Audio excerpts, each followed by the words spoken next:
Connect the power cables to the new power distribution board. Then, properly route the cables.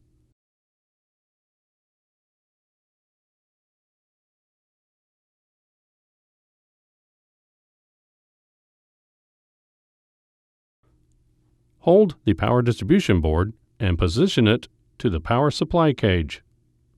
Ensure that the 4 tabs on the power supply cage are inserted in the corresponding holes in the power distribution board.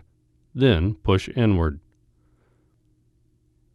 Ensure that the hole in the power distribution board cover is aligned in the power supply cage. Then install the screw.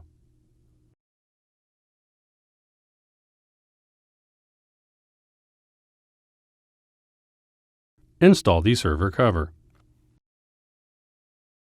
Slide the power supply into the chassis until it snaps into position.